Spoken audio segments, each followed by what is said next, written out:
Hello, आप सब कैसे हो। चलो आज की वीडियो में हम बात करेंगे zeroth and first law of thermodynamic.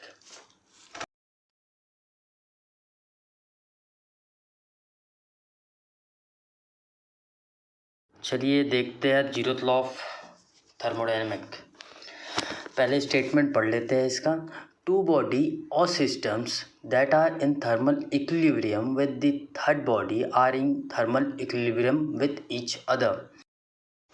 तो इसमें ये बताया जाता है कि अगर कोई भी दो बॉडी और या फिर दो सिस्टम को थर्मल इक्विलिब्रियम के साथ तीसरे बॉडी को रख दे तो तीनों का टेम्परेचर बराबर हो जाता है।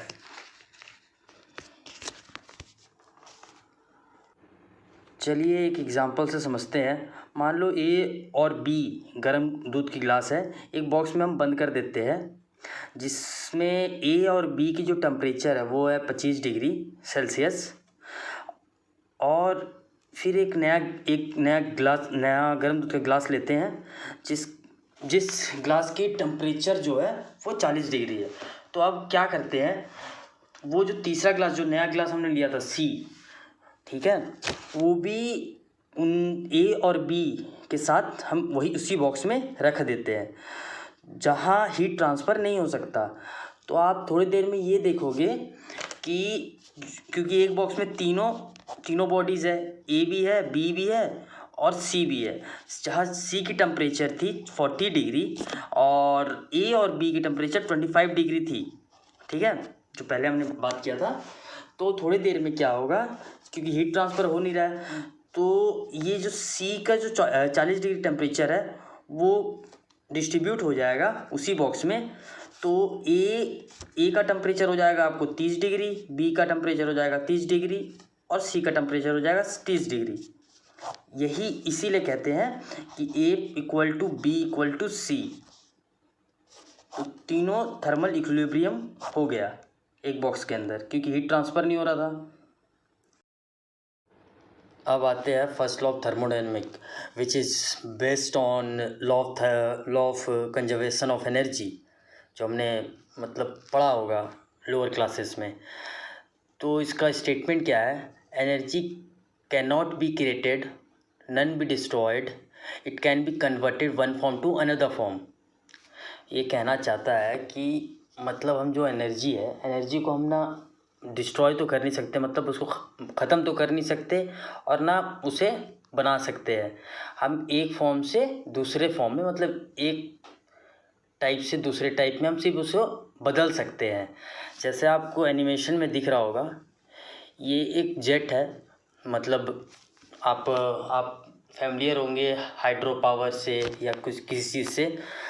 तो वाटर एनर्जी है, आप देख रहे होगे जो जेट ने वाटर एनर्जी है, जो टरबाइन लगा रखा है, और तो उसको इलेक्ट्रिकल एनर्जी में कन्वर्ट कर रहा है टरबाइन के माध्यम से।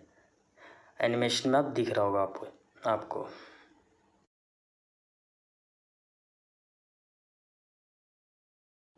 चलो स्टार्ट करते हैं। मान लो हमने एक सिस्टम लिया है, जो आपको स्क्रीन के में दिख रहा होगा। हमने एक सिस्टम लिया है जिसमें गैस फिल्ड भी है और पिस्टन लगा हुआ है जो कि मूवेबल है, ऊपर नीचे जा सकता है।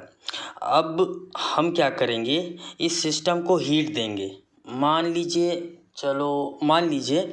कि एटमॉस्फेयर में हीट प्रेजेंट है, पहले से ही हीट प्रेजेंट है, जिसको हम क्यू मान के चलते हैं कि हीट क्यू है, और सिस्टम में इंटरनल एनर्जी यू है। तो हमने हीट दिया सिस्टम को, तो मान लो डी क्यू, और जब हमने टेम्परेचर राइज़ किया, इंटरनल एनर्जी भी बढ़ जाएगी। जब टेम्परेचर राइज़ होगा तो इंटरनल एनर्जी में डिफरेंस तो क्रिएट होगा ना, तो वो डी क्यू है। अब आप देख रहे होगे अपनी स्क्रीन में कि जब हमने टेम्परेचर दिया, मतलब हीट किया, तो उसमें डिफरेंस पैदा हुआ इंटरनल एनर्जी में डिफरेंस पैदा हुआ। तो जो पिस्टन है, मैंने पहले भी कहा था कि वो मूवेबल है। तो जब इंटरनल एनर्जी बढ़ने लगी तो आपको दिख रहा होगा वहाँ पे वर्क डन है। अब हम चलो तो इसको हम इक्वेशन में कैसे लिखेंगे, हम इसको इक्वेशन में लिखेंगे D Q D Q equal to D U plus T W, जहाँ क्यू है वो हीट है और U is equal to internal energy और W equals to work done. I hope आपको समझ आया होगा थोड़ा बहुत 0th and first law of thermodynamic में। If you like this video please do subscribe and comments. Thank you. जय हिंद।